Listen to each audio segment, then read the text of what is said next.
Tingnan niyo yung aking kapaligiran. Yan. Yun yung aking view dito. Kaya habang ako ay nagpapahinga, there is no reason to smile, mga kapatid, kahit na may time na napapagod ka, pero nakakatanggal ng stress yung aking paligid. Thanks God for everything. Kahit na sabihin minsan napapagod ka, pero in everything give thanks, you know.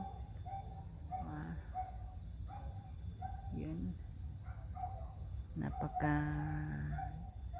ganda ng paligid. Ko ay mga kapatid, sa Bisaya pananupad, kahit anong isabak na trabaho, basta marangal, okay lang yan. Kahit na may mga taong kumukutya sa'yo, minamaliit ka, laban lang, mga kapatid. Huwag mo silang intindihin kasi may problema ka na nga, may mga pinapasan ka ng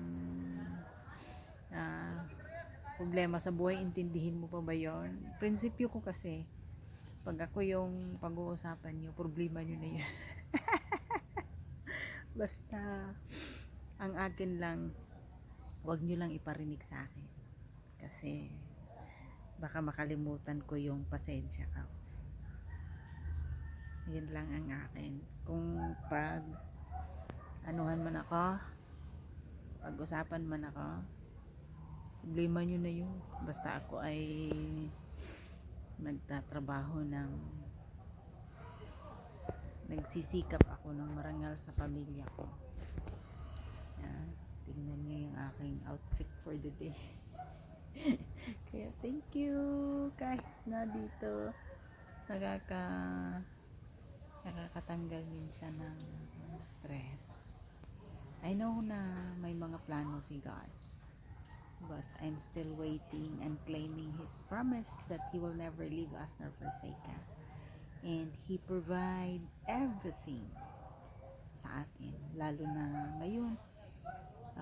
Palapit na yung pasukan, mga school supplies, tuition ng aking anak. Kahit na syempre